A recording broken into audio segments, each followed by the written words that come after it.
Welcome to Malifaux University. 601. Gaining Ground Strategy, Plant Explosives. Before you can play Plant Explosives, you have to make some bombs. Rather, you need to make some strategy markers that resemble bombs, or otherwise can be distinguished from each crew's regular scheme markers. Each crew needs 5, but it can be useful to make a full set of 10. Unlike in the core rules version of this strategy, it won't matter who owns which strategy marker, so it's okay if they all look the same and are not specific to your crew. These markers have no terrain traits like blocking or impassable, so they can be flat so other models can stand on them if so desired. For this reason, you may wish to avoid making strategy markers that look like terrain. Easy printable strategy markers are available from the link to Wargames Vault in the notes below. In the Plant Explosives description, it says you also need to have explosive tokens you can place on your models.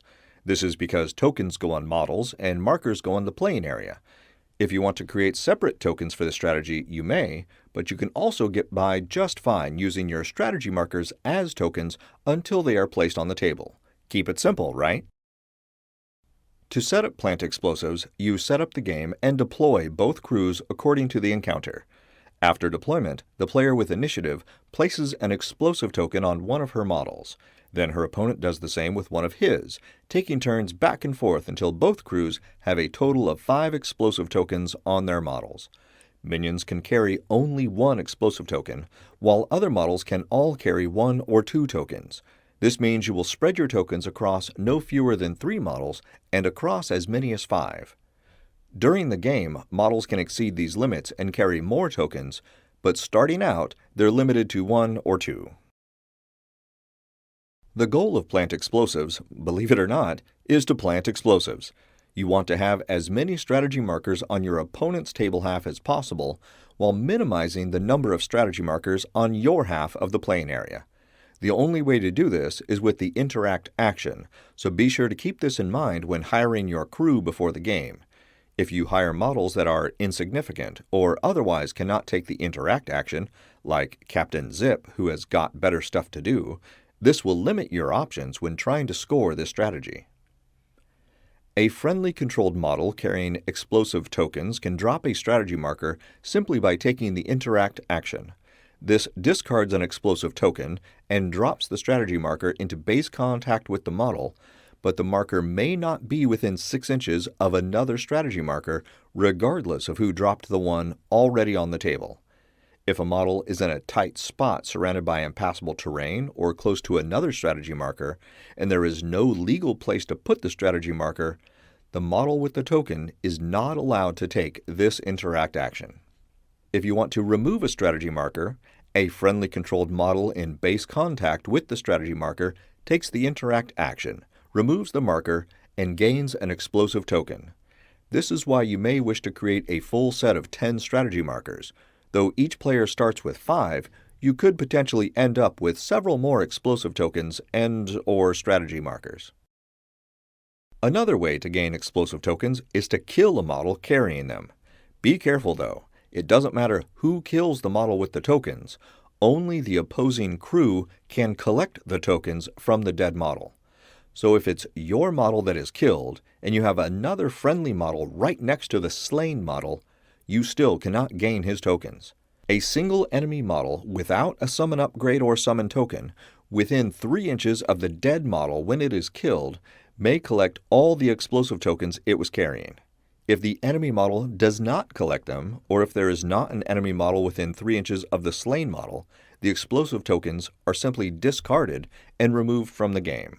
Again, while no model may have more than 2 explosive tokens at the start of the game, you can pick up as many as you want during the game. Be careful of the timing in dropping your strategy markers. If you drop several early in the game, this gives your opponent time to run over and pick them up. Then you have to either kill those models up close to get the explosives back, or pick up your enemy's strategy markers and drop them all over again.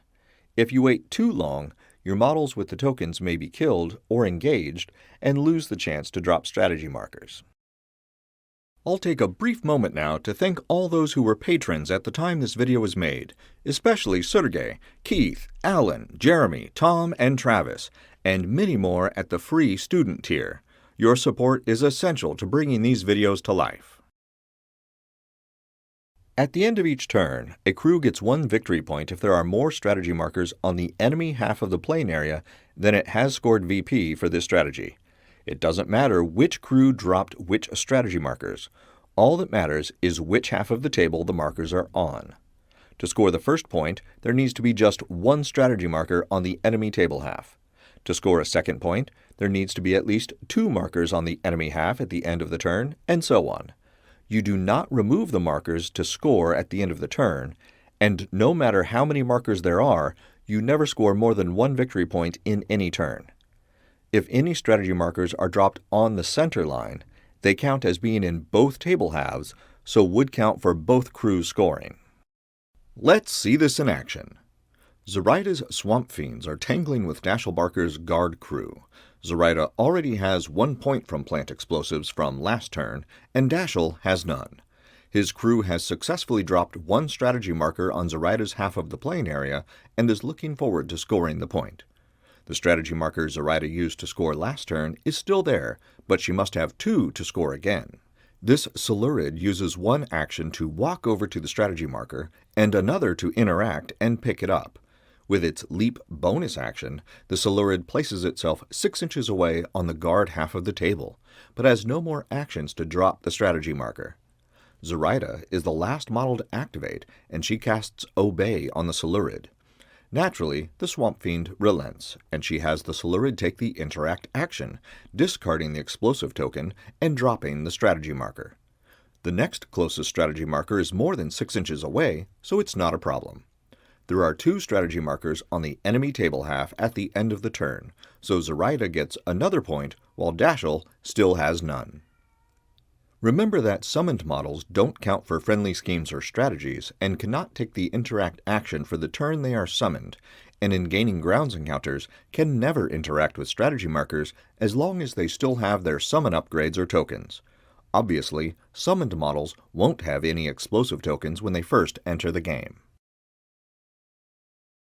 That's the gaining ground strategy, Plant Explosives. Pick up a printable set of all the markers and tokens you need to play Malifaux in the Wargames Vault. If you haven't already, join us on Patreon to receive early, ad-free access to all new content, and be sure to visit the Malifaux University gift shop for the latest in Malifaux-themed shirts, hoodies, drinkware, and more.